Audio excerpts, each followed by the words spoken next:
Hola, ¿qué tal? Mi nombre es Diego Grilli, soy veterinario, doctor en ciencias biológicas, me desempeño como investigador asistente de CONICET y soy además jefe de trabajos prácticos del área de microbiología, Departamento de Patología de la Facultad de Ciencias Médicas en la Universidad Nacional de Cuyo. Hoy vengo a ofrecerles el tema relacionado con la genómica bacteriana. Como bibliografía les propongo que consulten el libro Brook, Biología de los Microorganismos, en su 14ª edición. Va a estar disponible el enlace para que accedan al libro en la página de nuestra materia, de nuestro curso. Estos son los temas que vamos a desarrollar a continuación. Hablaremos sobre la replicación, la transcripción y la traducción del ADN. Revisaremos conceptos del genoma bacteriano, genómica funcional, metagenómica, evolución del genoma, genoma esencial y pangenoma. Comenzamos con el primer tema. Hablaremos acerca de la forma de reproducción bacteriana, que es la fisión binaria. Compartiremos características del material genético y abordaremos el tema de la replicación de ADN.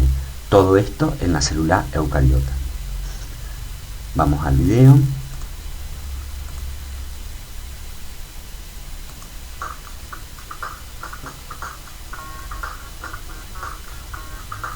En la primera fase de replicación binaria se produce la replicación del ADN. La pared celular y la membrana comienzan a crecer. En la segunda fase se produce el alargamiento de la célula.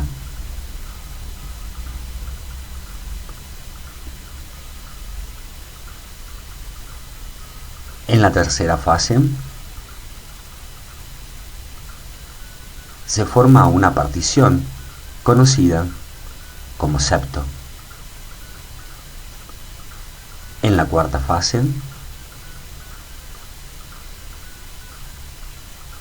se completa el septo con la formación de las paredes bien diferenciadas para cada célula. Y la última fase, la quinta, involucra la producción de dos células hijas resultantes de la división de la célula madre original por fisión binaria.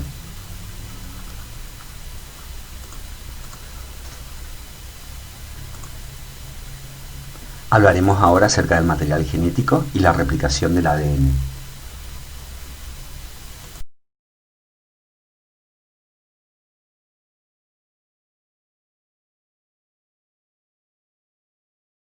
Replicación del ADN.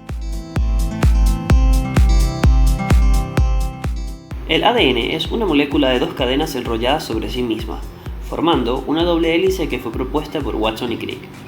Cada cadena está formada por secuencias de desoxirribonucleótidos, representados por la letra A para adenina, C para citosina, G para guanina y T para timina.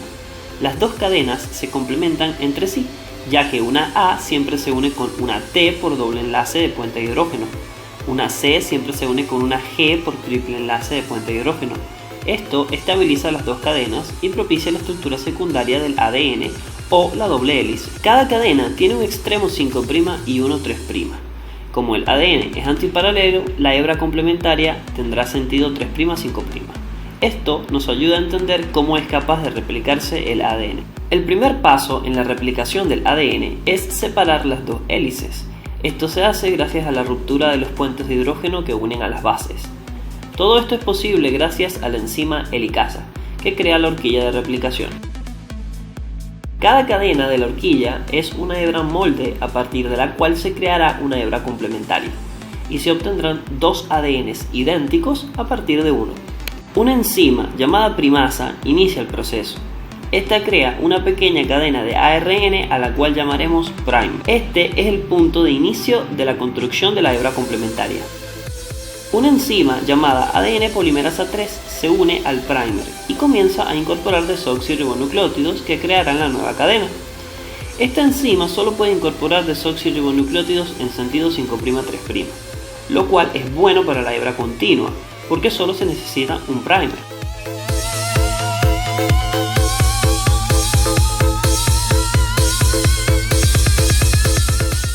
Ahora, para la hebra discontinua no se puede hacer en este sentido, porque su dirección es 3' 5', así que se replica en dirección contraria. La ARN primasa sintetiza varios primers en la hebra discontinua y luego la ADN polimerasa 3 sintetiza fragmentos de ADN entre un primer y otro, a los cuales llamamos fragmentos de Okazaki con dirección 5' 3'. Aquí podemos observar el proceso.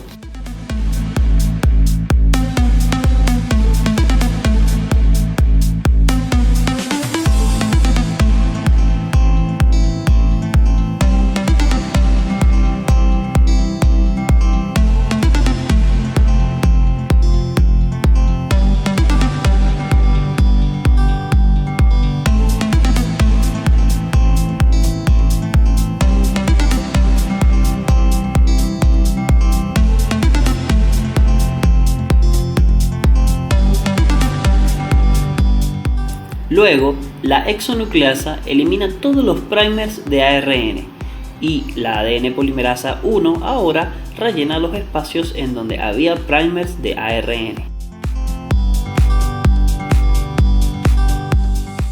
Finalmente, la ADN ligasa liga o une todos los fragmentos de ADN en ambas cadenas, creando así dos ADNs idénticos a partir de uno.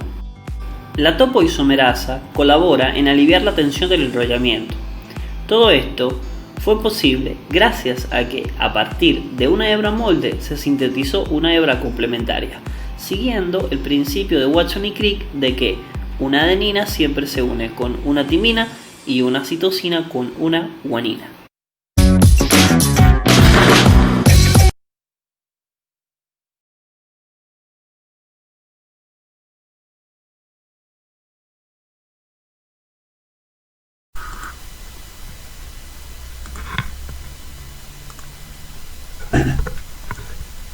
El segundo tema a abordar es la transcripción del ADN procariota y para ello también revisaremos un video.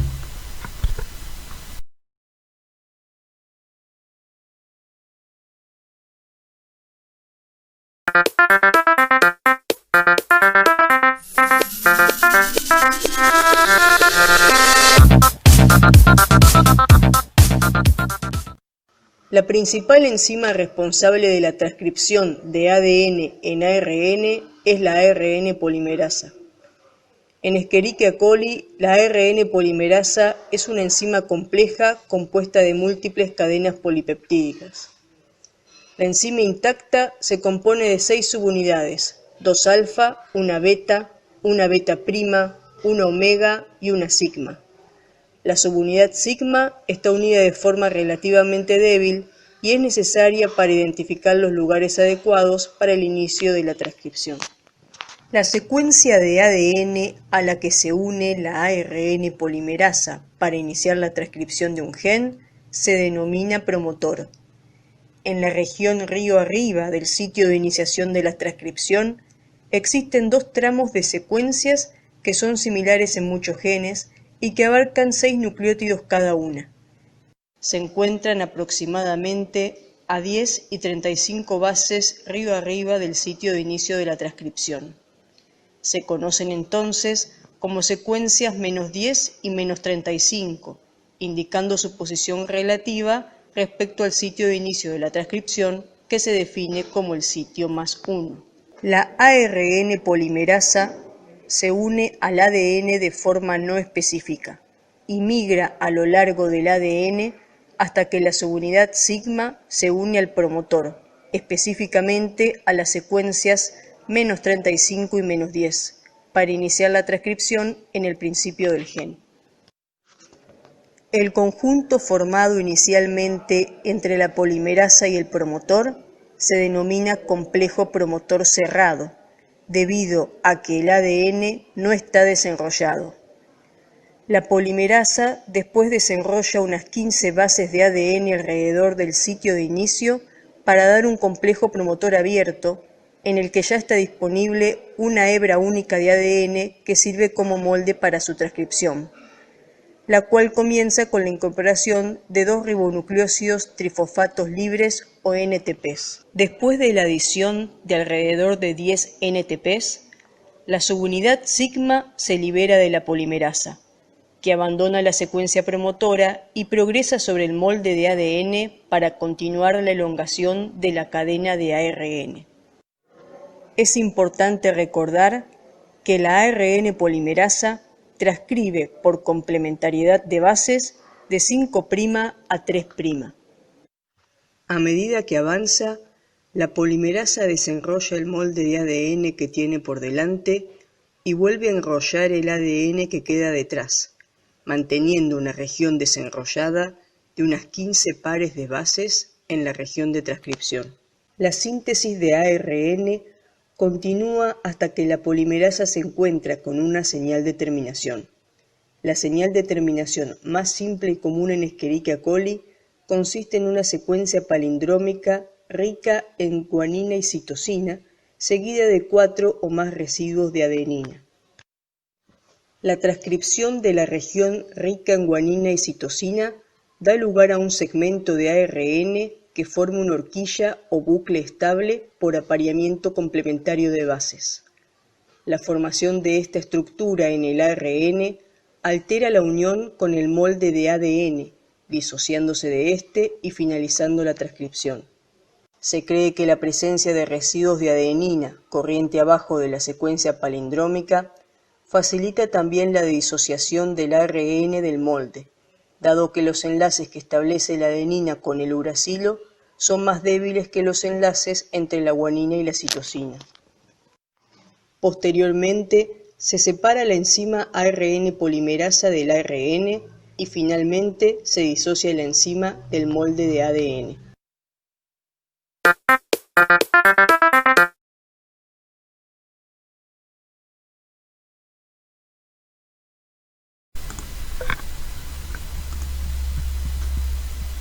A continuación, revisaremos los aspectos más importantes de la traducción del ARN en procariotas.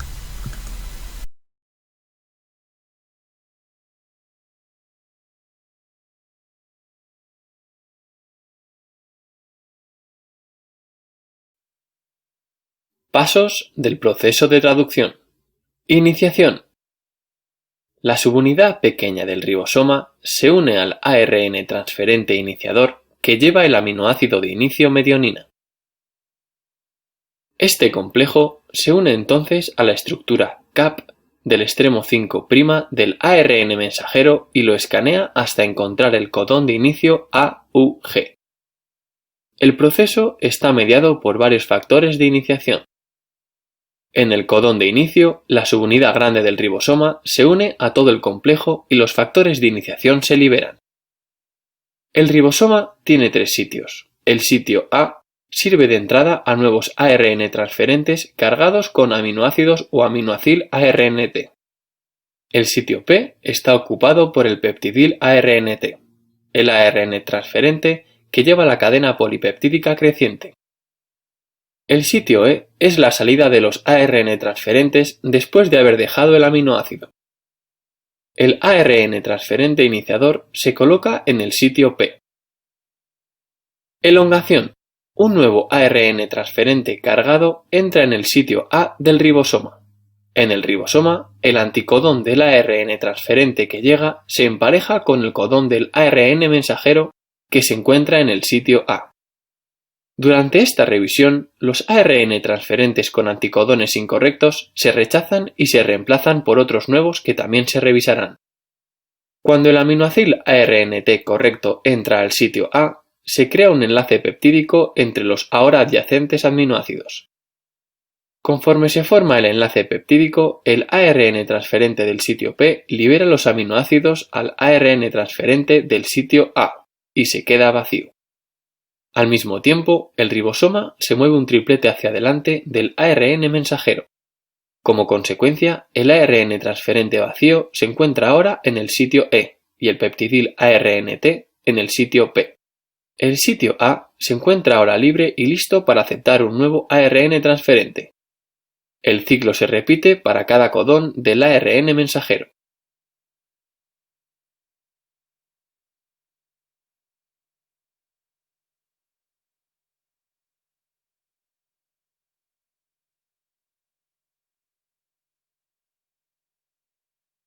Terminación. La terminación ocurre cuando en el sitio A se coloca alguno de los 3 codones de parada. No hay ningún ARN transferente que pueda unirse al sitio A, ya que ninguno puede emparejarse con esa secuencia. En su lugar, estos codones son reconocidos por una proteína, un factor de terminación. Al unirse este factor de terminación, se cataliza la escisión del enlace que une el polipéptido y el ARN transferente. El polipéptido se libera del ribosoma. El ribosoma se disocia en sus subunidades y está listo para un nuevo ciclo de traducción.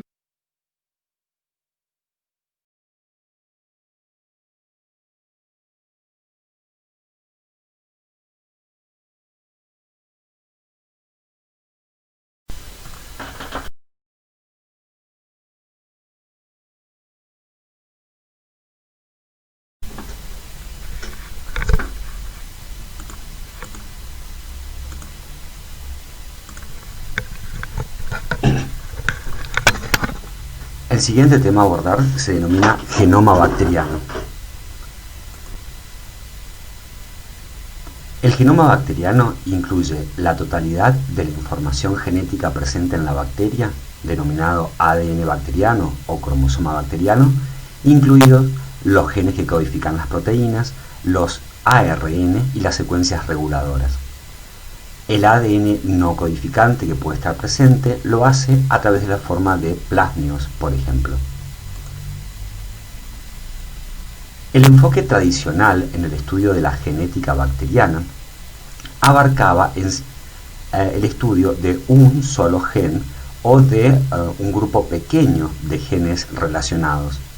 Este era el enfoque con el que habitualmente se abordaba esta temática. En la era genómica se puede examinar la expresión de todos o de la mayoría de los genes de un organismo en un solo ensayo. La palabra genómica se refiere a la disciplina encargada de mapear, secuenciar, analizar y comparar los genomas. La mayoría de los genes que presentan el material genético ADN en las bacterias codifican para proteínas. Es decir, que la mayor parte de esta información contenida en el ADN se transcribe y se traduce para dar origen a las proteínas, como veíamos en los videos anteriores. Los procariotas prácticamente no tienen intrones. Los intrones son regiones del ADN que forman parte de la transcripción primaria del ARN, pero a diferencia de los exones son eliminados del transcripto maduro, previamente a su traducción en el ribosoma.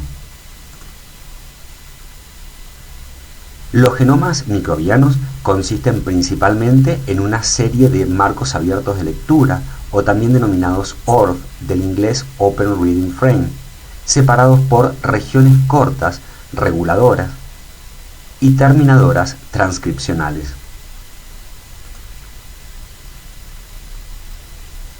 Los ORF son secuencias de ADN o ARN que pueden traducirse para producir un polipéptido.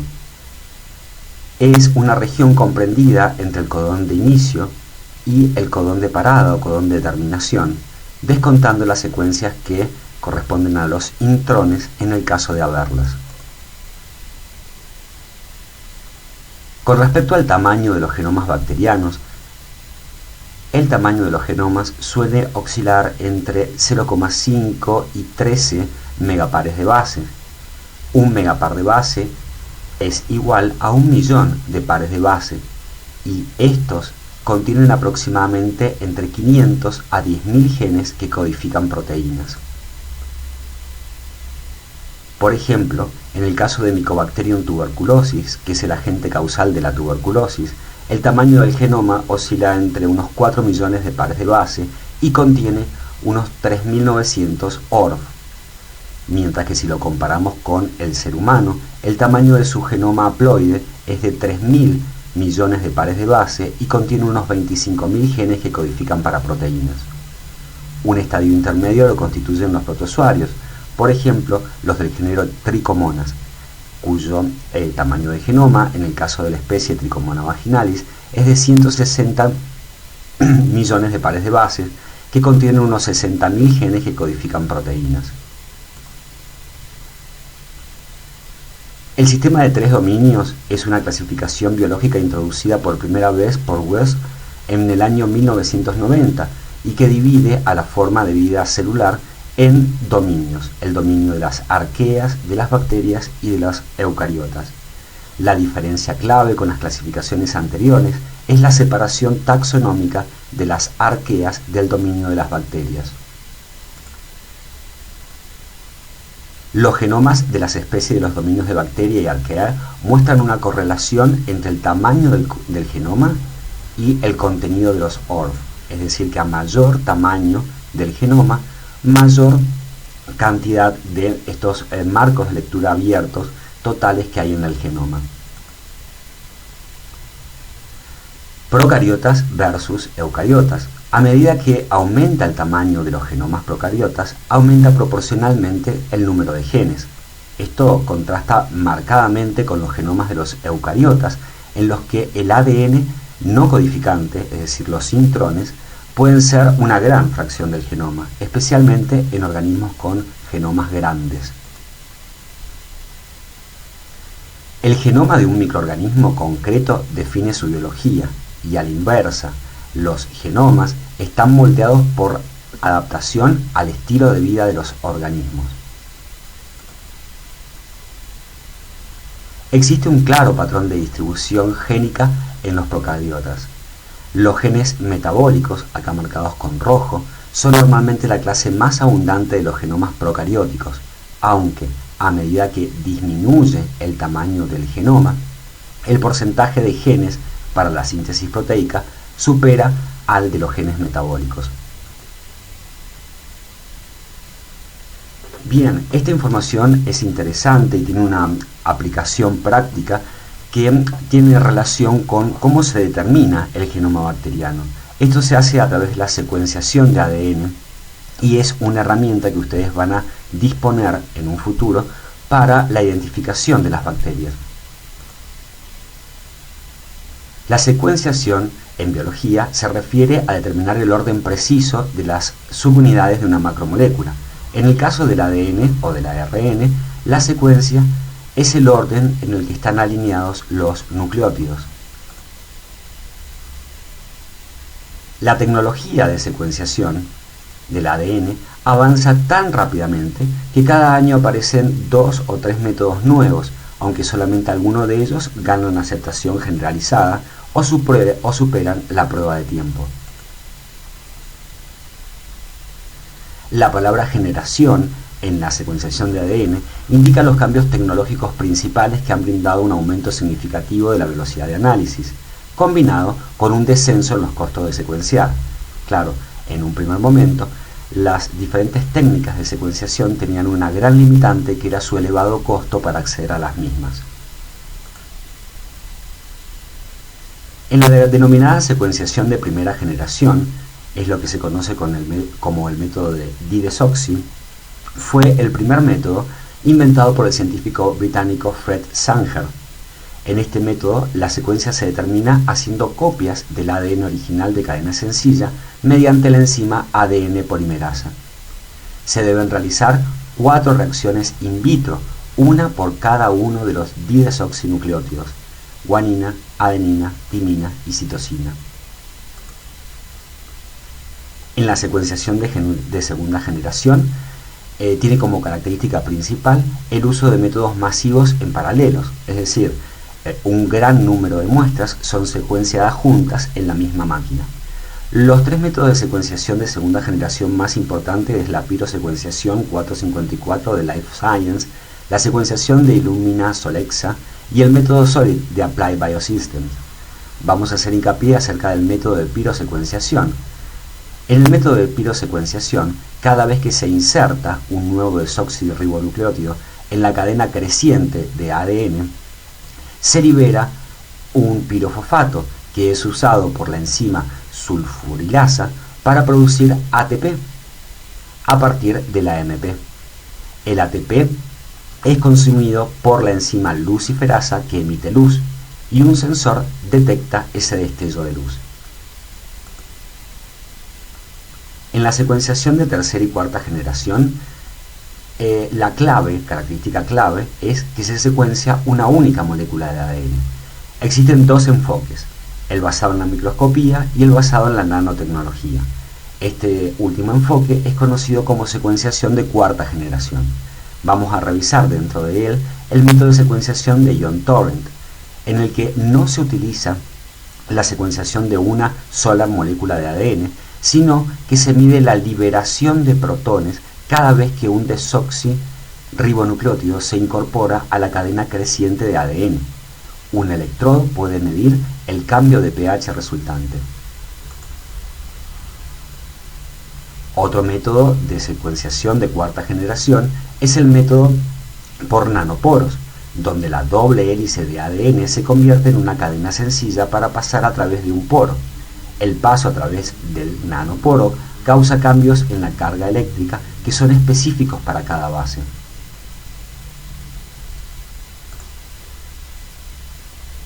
Hablaremos ahora acerca de la genómica funcional. Para entender cómo funciona una célula necesitamos saber algo más que los genes que están presentes. También es necesario investigar la expresión génica, la transcripción de esos genes y la función del producto génico final. Por analogía con el término genoma, el complemento entero de ARN producido en determinadas condiciones se conoce como transcriptoma, y las técnicas que lo estudian constituyen a la transcriptómica. El estudio a nivel de todo el genoma, de la estructura, la función y la regulación de las proteínas de un organismo recibe el nombre de proteómica. El número y el tipo de proteínas presentes en una célula están sometidos a cambios como respuesta al ambiente del microorganismo o a otros factores como sus ciclos de desarrollo. En consecuencia, el término proteoma es lamentablemente un término ambiguo. En un sentido más amplio, un proteoma incluye todas las proteínas codificadas por el genoma de un organismo. En un sentido más restringido, se refiere a las proteínas presentes en una célula en un determinado momento. Para esta última situación, algunas veces se usa el término de traductomas para referirse a cada proteína producida en condiciones celulares determinadas. El interactoma es el conjunto completo de interacciones entre las macromoléculas dentro de la célula. Los datos del interactoma se expresan a través de diagramas de redes, donde cada nodo representa una proteína y las líneas de conexión representan las interacciones entre esas proteínas. El metaboloma es el conjunto completo de intermediarios metabólicos y otras moléculas pequeñas producidas en el organismo, como los azúcares, los nucleótidos, los aminoácidos y los lípidos. Debido a la inmensa diversidad química de los pequeños metabolitos que pueden estar presentes en una célula, su estudio sistemático es un gran desafío. Sin embargo, es posible identificar bacterias mediante el análisis de su metaboloma. Esto se hace a través de una técnica conocida como espectrometría de masas. Ustedes pueden enviar una muestra al laboratorio para que sea secuenciada y de esa manera el organismo pueda ser identificado, o pueden enviar una muestra para que sea determinado su metaboloma y eso contribuye también a la identificación del microorganismo. El metaboloma se determina a través de la espectrometría de masas por Maldi-Toff. En la espectroscopía por desorción, ionización láser asistida por matriz, ahí vienen las siglas MALDI, la muestra es ionizada por un láser y los iones viajan por el tubo hacia el detector. El tiempo de vuelo depende de la relación masa-carga del ion. Un ordenador identifica los iones basándose en su tiempo de vuelo, que es denominado TOF, y es el tiempo que tarda en llegar al detector.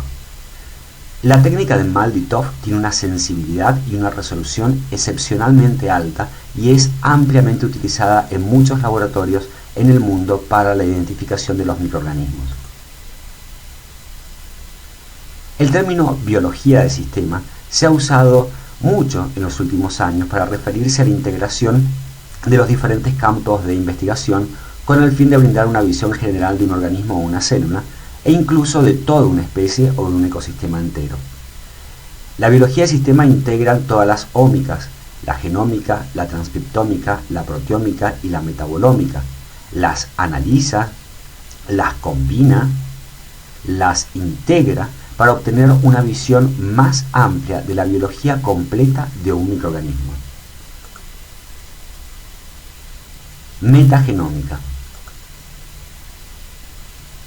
Las comunidades microbianas contienen muchas especies de bacteria y de arquea, la mayoría de las cuales nunca han sido cultivadas o identificadas oficialmente. La metagenómica, también llamada genómica ambiental, se ocupa de analizar el conjunto de ADN o ARN procedente de una muestra ambiental que contiene microorganismos que no han sido previamente aislados o identificados. Del mismo modo que el contenido total de genes de un microorganismo es su genoma, el contenido total de genes de los organismos que habitan en un ambiente es conocido como su metagenoma. A través del procesamiento de la muestra, que consiste en la extracción, en la secuenciación y en el ensamblaje del ADN microbiano de cada una de las muestras, se pueden obtener secuencias del genoma de los distintos microorganismos presentes para su posterior identificación, sin la necesidad de aislarlos y cultivarlos como en los métodos tradicionales. Esta herramienta es muy poderosa para el procesamiento de muestras problemas que tengan que ver con el diagnóstico de determinadas patologías bacterianas. Se estima que el cuerpo humano contiene alrededor de 10 billones, es decir, 10 a la 13 células, pero cada uno de nosotros también es portador de 10 veces más de células procariotas que las células humanas. Para más información acerca de esto, podemos consultar el teórico de microbiota habitual. Microbioma es el conjunto de células procariotas que habitan el cuerpo humano. La mayoría de estos procariontes habitan en el intestino y la mayoría pertenecen a dos grupos bacterianos, Bacteroidetes y Firmicutes.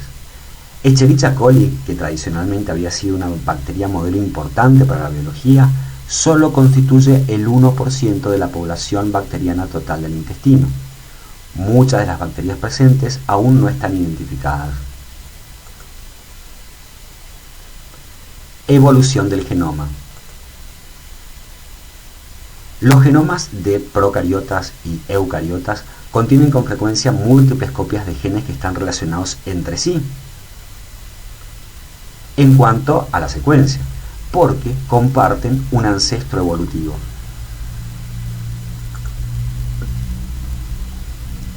Los genes que tienen un ancestro en común reciben el nombre de genes homólogos.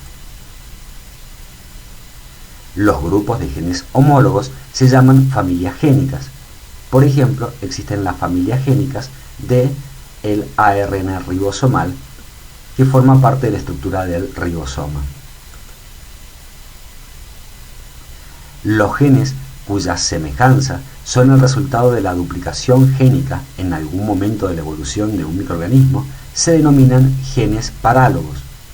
Los genes encontrados en un organismo que son similares a los genes de otro organismo porque tienen un antepasado en común, se llaman genes ortólogos.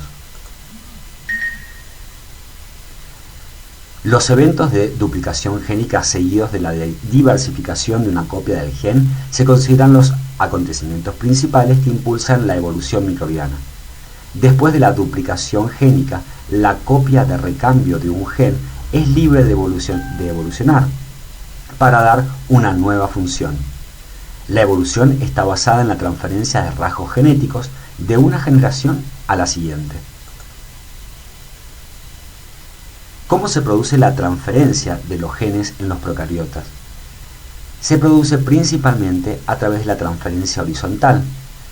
Esta se desarrolla cada vez que los genes son transferidos de una célula a otra célula de un modo diferente al proceso de herencia normal, que es la transferencia vertical, en el que el genoma es transferido de una célula madre a una célula hija. Dentro de los mecanismos de transferencia horizontal de genes que ocurren en los procariotas, tenemos a la transformación, la transducción y la conjugación. Revisaremos cada uno de ellos. La transformación es un proceso de transferencia genética en el cual se incorpora ADN libre en una célula receptora y se produce un cambio genético. Algunos procariotas son transformables de forma natural y entre ellos se encuentran determinadas especies de bacterias gram positivas, gram negativas y algunas especies de arquea. Con respecto a la transducción, en la transducción un virus bacteriano denominado bacteriófago transfiere ADN a otra célula. El virus puede transferir los genes del hospedador de dos tipos de manera, mediante la transducción generalizada o la transducción especializada. En la transducción generalizada, el ADN derivado de prácticamente cualquier fragmento del genoma del hospedador es empaquetado en el interior de un virión maduro en lugar de su genoma vírico. Mientras que en la transducción especializada, el ADN de una región específica del cromosoma del hospedador se integra directamente en el genoma del virus, normalmente reemplazando alguno de los genes víricos. Esto ocurre con algunos fagos atemperados, como es el denominado fago lambda. La tercera forma de transferencia horizontal de genes es la conjugación, también conocida como apareamiento, que es un mecanismo de transferencia de genes que requiere el contacto entre las células. La conjugación es un mecanismo codificado por un plásmido, que puede mediar la transferencia de ADN entre las células, incluso entre géneros diferentes. Los plásmidos conjugativos usan este mecanismo para transferir a nuevas células hospedadoras copias de sí mismos y los genes que codifican, por ejemplo, el gen de resistencia a los antibióticos. La conjugación se descubrió porque el plásmido F de Escherichia coli puede movilizar el cromosoma del hospedador. Las células donadoras producen pelos, también son denominados pilus o pili, que permiten el apareamiento específico entre la célula donadora y la receptora. Se cree que toda la conjugación en las bacterias gram negativas depende del apareamiento de las células a través de estos pilis. La presencia del plásmido F provoca tres cambios en las propiedades de una célula: la capacidad para sintetizar el pelo F, la movilización del ADN para su transferencia a otra célula y la modificación de los receptores superficiales, de manera que la célula deja de actuar como un receptor en la conjugación y es incapaz de captar una segunda copia del plásmido F ni de plásmidos genéticamente relacionados. Los genes transferidos horizontalmente codifican funciones metabólicas diferentes de los procesos de replicación, transcripción y traducción del ADN y pudieran explicar las semejanzas previamente mencionadas entre los genes de los metabólicos de los dominios arquea y bacteria. Hay varios ejemplos de genes de virulencia de patógenos que han sido adquiridos de manera horizontal. Es evidente que en la naturaleza los procariotas están activamente intercambiando genes, y este proceso funciona probablemente mejorando el genoma de un microorganismo para una situación o un hábitat en concreto. El término ADN móvil se refiere a los segmentos de ADN que se mueven de un sitio a otro en las moléculas de ADN del hospedador. La mayor parte del ADN móvil consiste en elementos transponibles, pero también son comunes las secuencias de inserción como los plásmidos o los genomas de los virus integrados. Todos estos elementos móviles desempeñan un papel importante en la evolución de los genomas. Los transposones son una forma común de ADN móvil que se puede desplazar entre diferentes moléculas del ADN hospedador, como lo fueron los cromosomas, los plásmidos o los virus. En su desplazamiento puede tomar y transferir horizontalmente genes de características variadas, como la resistencia a los antibióticos o la producción de toxinas. La recombinación entre los elementos idénticos genera lo que se denominan reordenamientos cromosómicos, mediante deleciones, inversiones o traslocaciones, lo que proporciona una fuente de diversidad en el genoma sobre la que puede actuar la selección natural. Así, los reordenamientos cromosómicos que se acumulan en las bacterias cuando crecen en condiciones de estrés suelen estar rodeadas por repeticiones, también denominadas secuencias de inserción, IS.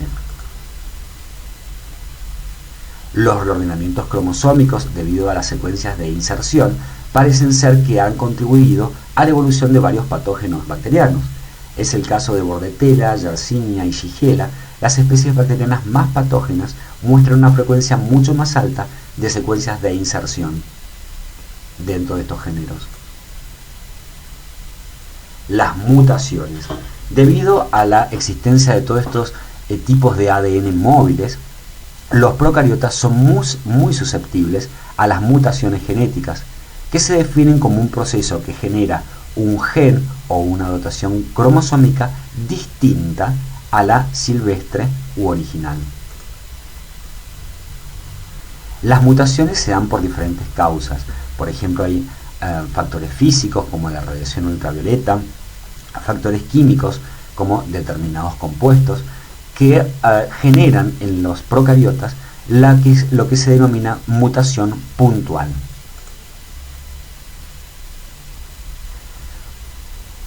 Cuando el cambio ocurre dentro de un gen, este puede localizarse o cartografiarse en un locus cromosómico, y de ahí viene el nombre de mutación puntual. La mutación puntual suele aplicarse a la alteración de un solo par de bases o de un número reducido de pares de bases adyacentes.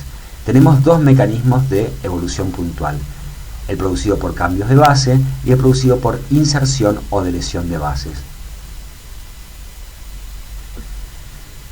En la mutación puntual por cambio de bases son aquellas mutaciones en las que se sustituye una base por otra. Estas a su vez se dividen en transiciones, en donde se sustituye una base por otra de la misma categoría, es decir, por ejemplo, una purina por otra purina, una adenina por una guanina.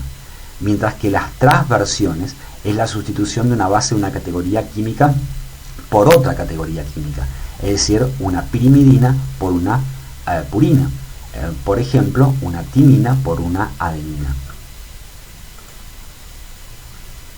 En la inserción o deleción de bases como mecanismo de mutación puntual, se definen aquellas mutaciones en las que se inserta o se elimina un solo par de bases. Las consecuencias funcionales de estos tipos distintos de mutaciones puntuales nos llevan a otro tipo de mutaciones, ya que debe considerarse si la mutación afecta al gen en el que está cifrada la proteína. Este tipo de mutaciones pueden clasificarse como mutación silenciosa, de cambio de sentido, sin sentido, de cambio de fase, nula o resumante. En el caso de la mutación silenciosa, la mutación cambia un codón por otro. Acá se produce la mutación, pero esto determina el mismo aminoácido, por lo que el tripéptido no cambia.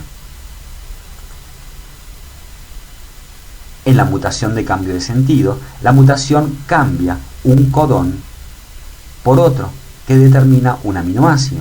En este caso, se ha producido esta mutación que determina el cambio de este aminoácido, por lo que hay un cambio en el tripéptido resultante. En la mutación sin sentido, un codón que determina un aminoácido es sustituido por un codón de terminación, de transducción, y la proteína termina prematuramente, queda incompleta.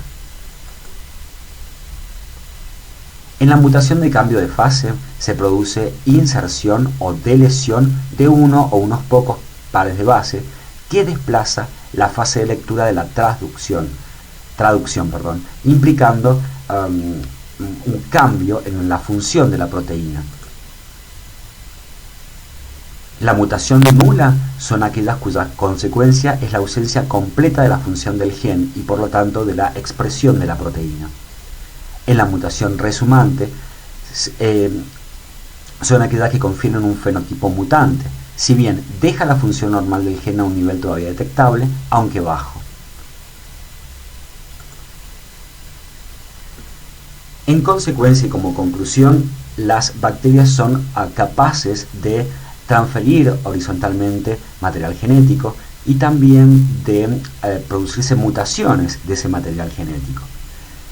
Muchas de estas acciones tienen como consecuencia, por ejemplo, la incorporación de resistencia a un antibiótico por parte de una bacteria.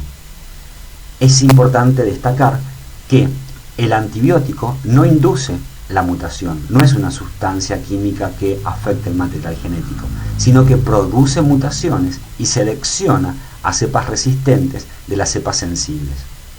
Un tratamiento antibiótico realizado durante un tiempo inadecuado, con dosis inadecuada, elección del fármaco inadecuado, solo logra seleccionar las cepas resistentes.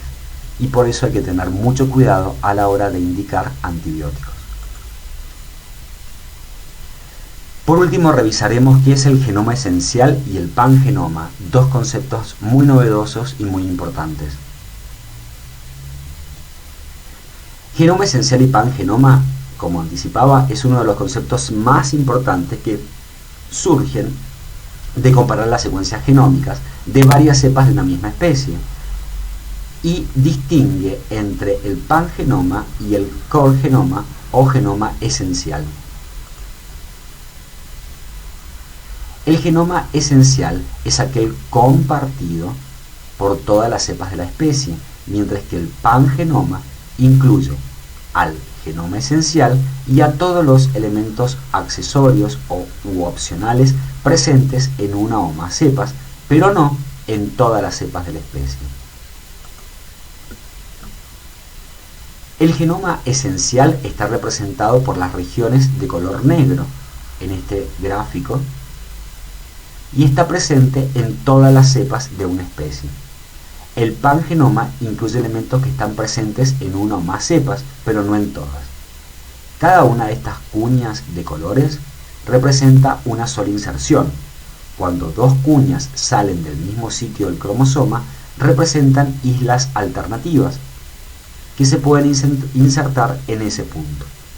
No obstante, solo una inserción puede estar presente en una ubicación determinada. Los plásmidos, así también como el cromosoma, pueden tener inserciones que no estén presentes en todas las cepas. Se podría decir que el genoma esencial es el conjunto típico de la especie en conjunto, mientras que los otros componentes del pangenoma con frecuencia también son elementos móviles, ¿sí? Y son exclusivos de cada cepa concreta dentro de una especie. La comparación de los genomas esenciales con los pangenomas de las bacterias concretas o de los genomas de especies determinados con sus parientes cercanos ponen de manifiesto bloques adicionales de material genético que son parte del cromosoma, pero que no son ni plásmidos ni virus integrados. Estos bloques, conocidos como islas cromosómicas, contienen grupos de genes con funciones especializadas que no son necesarias para la simple supervivencia. Las islas cromosómicas de las bacterias patógenas han suscitado el máximo interés. Estos bloques, conocidos como islas cromosómicas, contienen grupos de genes con funciones especializadas, ya lo habíamos indicado.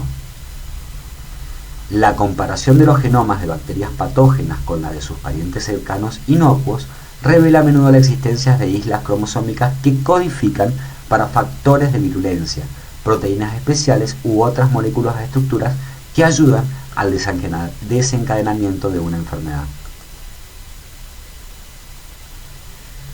Islas cromosómicas, diferentes especies de salmonela que infectan a los seres humanos, dan lugar a diferentes enfermedades gastrointestinales. Estas bacterias son portadoras de genes que codifican para un gran número de factores de virulencia, como son todos los que están enumerados aquí, y son importantes tanto para la adherencia como para la infección de la célula del paciente. Islas de patogenicidad. Algunos de los genes de virulencia se encuentran en plásmidos o en bacteriófagos lisogénicos.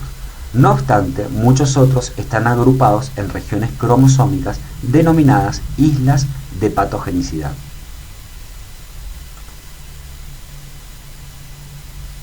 Eso fue todo por ahora. Muchas gracias. Nos vemos en el próximo teórico.